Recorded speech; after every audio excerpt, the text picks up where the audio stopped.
Hello everybody, welcome back to another video. Hope y'all are doing well.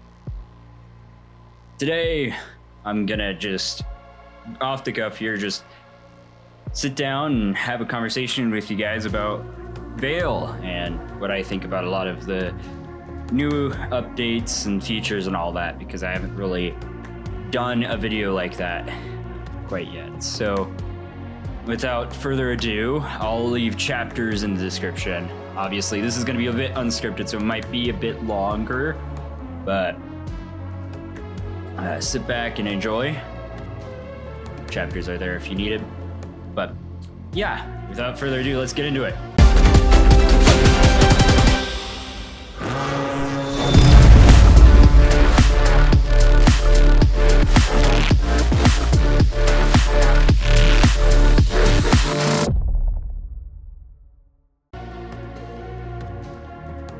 Alright, so first up, I want to talk about the primary factor for a lot of the new updates recently, and that's been the social hub. Now, obviously, the social hub is a pretty big deal. It's a pretty big feature that's been featured in the past 3-4 updates, I believe, with it's starting off as just being where a new area for you to spawn with 1v1 arena, parkour, which is the quarry, and then obviously mini golf with a little secret shooting range down below. But as the updates have gone on, they expanded upon it a little bit more. They made the shop a little bit more interactive. They have obviously a daily login rewards, which as far as I'm aware, are not the most, not in the best state when it comes to getting past a certain day's streak, but that's okay. You know, it's a smaller thing. But the big thing I want to talk about and what the recent updates have really been focusing on with this I think 1.3 to 1.6, what it's kind of led up into was mining. Now, mining, as it stands right now, has introduced a whole new aspect to the game. Obviously, you have the mining itself, then you have the ore you collect through it, and what you do with that, which is basically the cosmetic, quote-unquote, gambling system, because you got the capsules, and then you have, of course, the mini-game element of the fact that you just have kind of got all these features built around it now, and it's a little bit more than a gimmick at this point, because it allows you to get skins that way. It has a progression track of some sort that is basically endless, because it doesn't really stop as long as you don't have all the skins. And as it stands right now, I think there's a lot of them you can get through capsules. None of them are obviously progression within the normal multiplayer, so you know that's a good thing. But a lot of them, you got some dev skins in there. You have some rarer skins that the community has gotten over time. You had some of the Discord sub skins. You know, a lot of people are not happy about that. But I think it leans credence to the system it's giving is you gotta have some cool skins in there, and they obviously didn't necessarily have access to being able to do all that from the get-go. They clearly it probably would take even more time for them to add all these crazy skins that aren't dev or the pre-existing skins for, you know, new styles of skins and all that. And so I think the big deal there, I mean, obviously it's a bit of a bummer for those who took time or spent money to get these skins, and then now they have them and some kid can just get them for free, you know, from their first capsule opening after they mine for a little bit. But I personally think that, like, sure, it has its own downfalls and all that, but it genuinely, it encourages people to keep going because, you know, there's skins in there which are still considered rare to some extent. Obviously, if you're really lucky, you can get that skin pretty easily, but not everybody is. And I think as it stands now, there is a lot more active players because of the social hub, because it is a free-to-play mode that really helps expand, okay, how many people are you really genuinely going to see with like the Nebula MK, for example, in public lobbies, in say normal games? It's probably not going to be as much as you would really expect because it's one of the rarer skins in the capsules. I think the best chance you have is getting the legendary capsule, and that thing's crazy expensive. But I do understand the complaint there, and I think it is valid. I do hope that they, over time, if they add more skins to the capsules, which it sounds like they are, because it sounds like they're also tied into the normal shop, which you can buy with gel, because some of the cosmetics in capsules were just put into the newest refresh as of June 2025. But regardless, I think it obviously adds a lot of new cosmetics to the game, and you know, it allows you to deck out your character a little bit more, and it has the progression of that. And so I think, you know, overall, I think it is a good thing. Obviously, it's not perfect, but it is what it is. I mean, it could be significantly worse. But with that in mind, I kind of want to talk about the mining. And really, when it comes down to it, it's fairly... the actual gameplay loop of mining is fairly simple. It's not super complex. It's not got a lot going on. It's pretty bare bones. It's you go into the Citadel, you go to the quarry, and then there's an area marked on your HUD where you can go. And in that area, you have a bunch of crystals, and you can...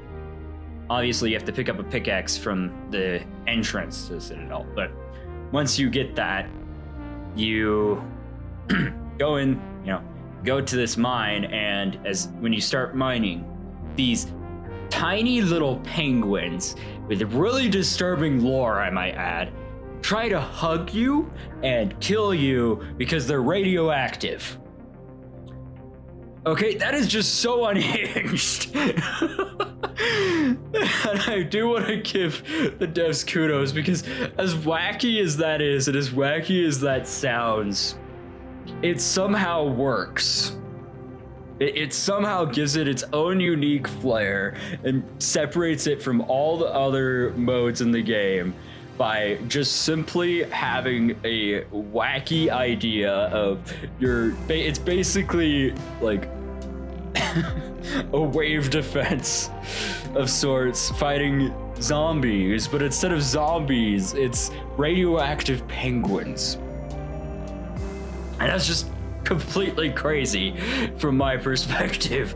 Now, obviously, as you can tell, this is just hilarious to me. I'm sorry. But obviously, it's not perfect. I mean, they're basically one shot if you hit them in the head. And so there's not like super in-depth mechanics or anything involving fighting the Wassies off when you got your crystals mining. You basically, what the strategy seems to be, if you have more than one player, is you have maybe one or two people mining, and then someone else is kind of just shooting the Wassies, distracting them as the crystals got mined and you get your ore. Because after a little bit, they explode and send ore shards everywhere. And then everybody kind of splits the loot. If you're doing it solo, it's like, okay, you hit it a couple times, you holster your pickaxe, you shoot them a little bit, then you go and do that again.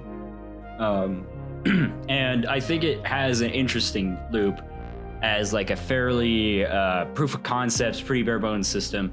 Now, I'm genuinely hoping in the future they expand upon this in some way. Like, it might be kind of cool if maybe in the extraction mode later on they add some way to get ore that way, or maybe they add a mode in the future for combat players, which is more like a zombies type mode on the normal maps, but you got Wassies running around and you get ore for surviving a certain amount of time or something. And then maybe like you have boss waves with bigger Wassies that take more damage and, you know, all that stuff. But overall, I think the general concept, I think it's a pretty interesting idea. It's got plenty of layers and intricacies, of course. And I genuinely do believe that in the future, if they expand upon this much later on in life cycle, obviously I don't think they should keep evolving it right now. They need to focus on some other things. But if this is something they do in the future, is they come back to this and they do a proper expansion of the concepts that it provides, I think that could be a genuine net positive for the game. Obviously, the game as it stands right now, it's kind of got two modes. You got your training, your social hub, and then you have your combat stuff. And the social hub is more kind of what you expect. It's a little bit more of a social experience. Well, combat it's putting combat into the mix a lot more than the social hub. And I'll get to mining helmets in a second, and the quarry. But obviously, combat, it has its own unique flair. It's got maps for that. You go to your shuttle and you vote and you do all that stuff, and you just work through that. You get it all done. You genuinely get the good classic Call of Duty-esque style there. And I could talk for days about how Vail is very much got that down pat, but that's beyond the point. Anyways,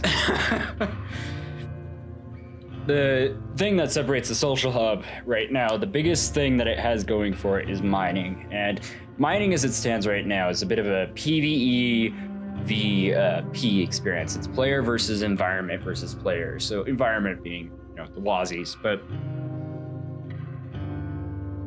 as it kind of stands right now, and as I kind of see it, you can make it a PvE experience right now and defeat the point of having the PvP part of it simply by having a mining helmet. And the mining helmet is basically, it's something they added fairly recently. A lot of people have been requesting it for a long while, but they finally added it a couple weeks back, I think.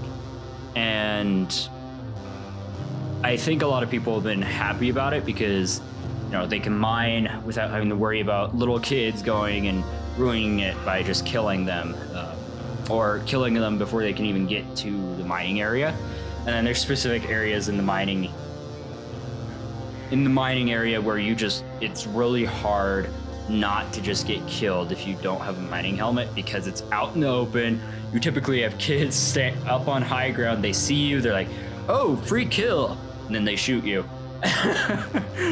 I know a little bit from experience, but the fact of the matter is that it as it currently stands right now, the mining, you rather have a pretty infuriating experience without the mining helmet, having to worry about kids, and you kind of have to negotiate with them if you really want a good experience out of doing it. Not all of those kids like negotiating. Or you got to get a mining helmet with gel, and then as soon as the lobby is done, or your game crashes, or anything happens that kicks you out for whatever reason, you lose the mining helmet.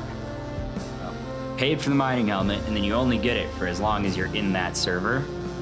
So, if you go into quick play or something, lose it. And I personally think that is some interesting complications, because sure, it's not super expensive with gel. If you have Vail Combat, you can get it pretty easily. just by going through leveling. Or if you just log in daily, you can get a mining helmet pretty quickly. But the fact it only lasts that session in the Citadel, I think makes it a little bit less of a deal for the money you're putting into it.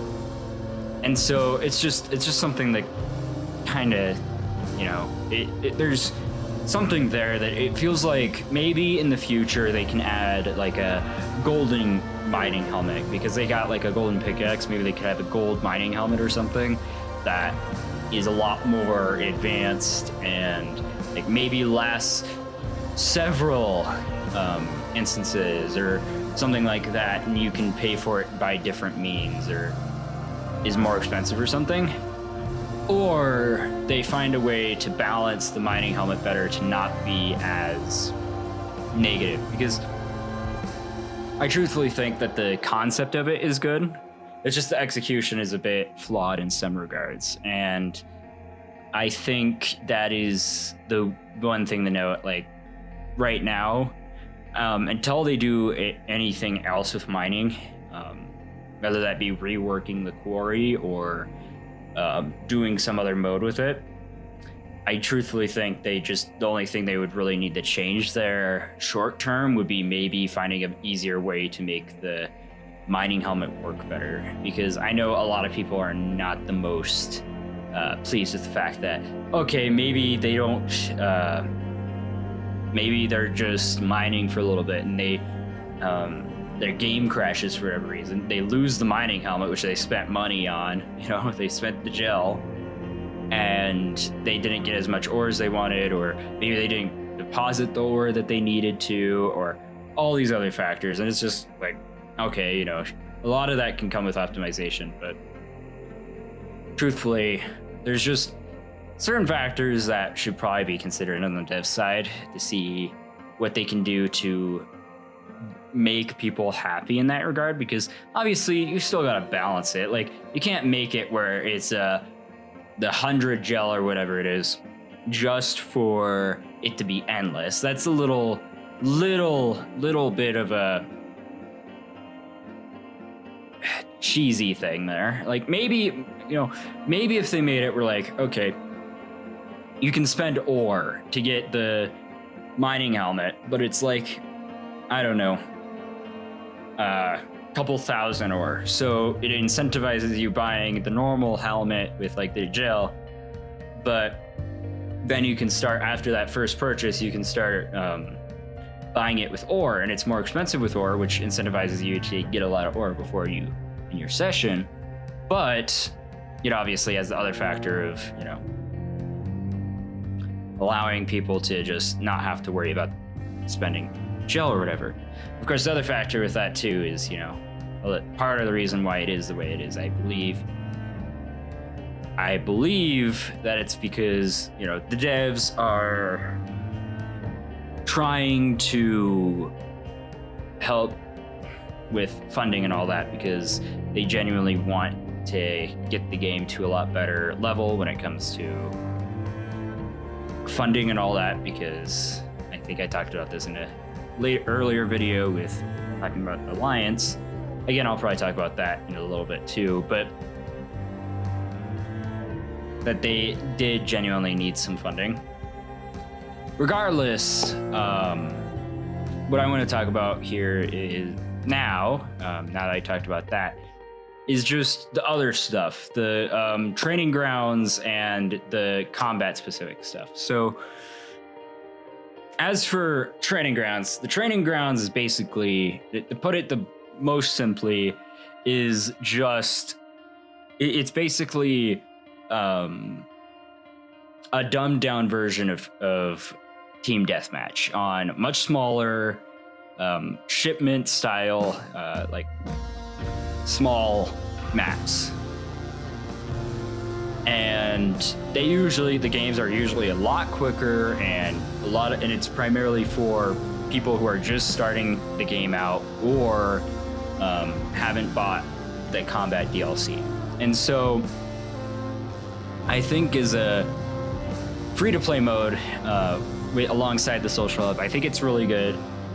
There's a couple standout maps there, being the Nade Ball and the Maze.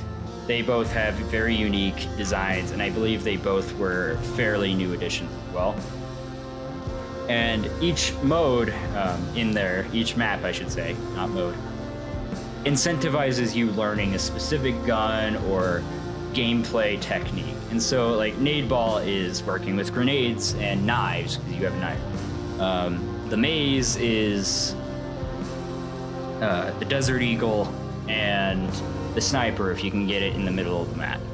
I think there's a couple involving ARs. There's one where you gotta use movement to get to your guns first, and then the guns are ARs and SMGs with a shotgun in the middle. I still think that's a bit of a strange idea, but I'll accept they made that decision themselves. But regardless, they truthfully each have their own unique style and flair, which set them apart. Obviously, as like a map, from a map design perspective, there's not much really to talk about. They're fairly simple. Don't really even have more than a lane or two. I think the most complex ones are the Maze, and one of the other ones is like Day Off or something, which is a really small, basically enclosed area with access to the outsides where the spawns are. That one's, I think, technically you would consider that a 2-lane map. But overall, it's got a very interesting feeling to it and design philosophy.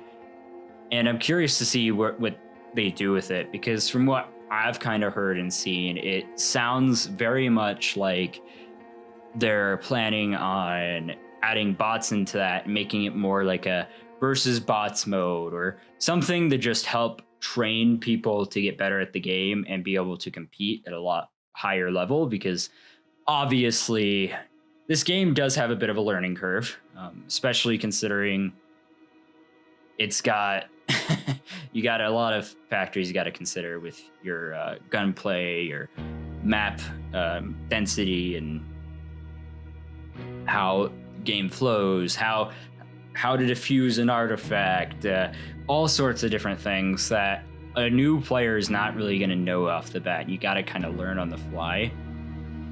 So obviously it's something that I'm just curious to see where they go with this in the future. Obviously right now it sounds like it's a limited time mode for the Citadel, so we'll see how long that lasts. But the concepts they're introducing with it and some of the things they're using to help push the mode forward, I think are interesting. Now, as for combat, as far as I'm really aware, the biggest changes that have really been in there were Artifact Cliffside, the introduction of Vortex and Thermites, and then Frio. Maybe a new mode or two, I think Fiesta. But outside of that, I think Frio is a good map. I think the current version of it is clearly takes inspiration from your shipments from Call of Duty and your it's basically a bigger, more layered version of what you would expect from the training ground maps, which I just talked about. It's obviously got your 2 circles. You got the crates in the middle, and then you got a pathway around it. Then you can get into the crates in the middle through going up a level, or you can just go in through the bottom. And I think it genuinely has an interesting idea and concept, and the vibe of the map is just it's crazy good. I love the snow, and it just really fits the game very well. Now, as for Artifact Cliffside, it is definitely a definitive improvement over the normal Cliffside map. Obviously, the normal Cliffside map, as far as I've been told and I'm aware, it kind of takes some cues and inspiration from Nuketown from the Call of Duty Black Ops games, which is Black Ops is equivalent to Shipment at this point, which I think is kind of funny. But regardless, I think the new version, it's definitely a lot more. It's definitely a lot more of a teamwork based map. You got to have good teamwork, and you got to work together. You can't just go solo. You kind of have to work with your team to accomplish whatever you need to do on the map. Like, if you're defending, you got to work with your team to come up with a good strategy. If you're on offense, you got to do the same thing. It's not one of those maps where you can just go solo and ace every game without a lot of skill and proper coordination. I mean, obviously, it'll probably be pretty easy if you're running and the other team isn't very coordinated or know the map very well, but yeah, I genuinely do think it's been an interesting map to see go on throughout the new VRML season, and I am hopeful that a lot of the new maps that they add in the future do kind of fall in line with that. As for thermites and vortex mines, I think are a little bit of an odd one. Obviously, they basically are your bouncing betties, your proximity mines, your whatever you want to call them from like a lot of your shooters. You plant it down, and it's a mine that over time would eventually explode as you step over it. I've seen so many friendly fire incidents with that. It's hilarious. But I think a lot of those other ones, it's very annoying to be on the receiving end of trying to deal with them, especially if something happens and it catches you by surprise and maybe you die because of it. It's clearly got the perks of like, I'm pretty sure there's ways to dodge it. I think if you literally duck in real life, you can actually avoid the blast for the most part.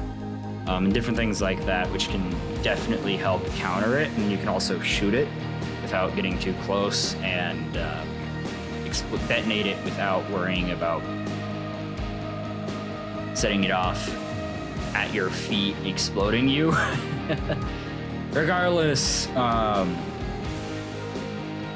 it's a very interesting one to use. I personally I think it's a lot more annoying in Artifact than it is in other modes, purely because in Artifact it's a lot more important to not have to deal with things like that. And I suppose it's part of the strategy of having it is you can set it on a line that you expect the enemy to go on, and you know when they're coming because they have to explode it or it'll explode them.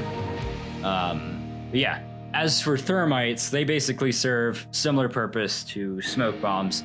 They create an area of effect of fire, which for a while here has been somewhat poorly optimized, and I know a lot of people have had complaints about it. I haven't had a lot of problems with that, but I could also be just super lucky with this. As for, say,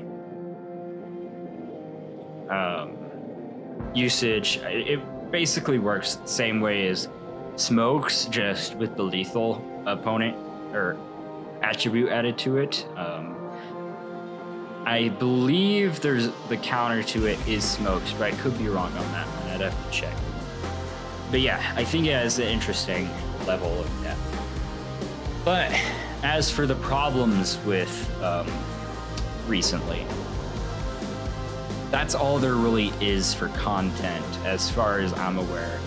There hasn't been a new gun since the Citadel first came out, and that was the revolver. You know, I've had a lot of fun with that one. Doing a lot of what I've been doing is playing the games with that and having as fun as I can, trying to get gold on it, and then, you know, also doing the video. But outside of that, you know, you've had a couple new maps, but most of the content has been focused on the social hub. And what has been on the social hub for somebody who is just a combat player, has been pretty underwhelming. You got some new prestiges, but all that really is just more leveling. You aren't really unlocking anything outside of new skins for your character. And outside of the colonist ones, like the rehab outfits, like they're not absolutely terrible and atrocious, but they're not really the greatest either. They're kind of come and go. I think there's been 2 of them so far, and the masks are not that great. Obviously, I think the second rehab prestige is better than the first, but it's not by much. And that's my own personal opinion. You can crucify me in the comments, but yeah, the colonist ones are much better. Cyber warfare was pretty great. The other one, I can't remember it off the top of my head, was all right. It wasn't like the same level, but it was still pretty close. But outside of those, I think 4 prestiges, or 5 maybe,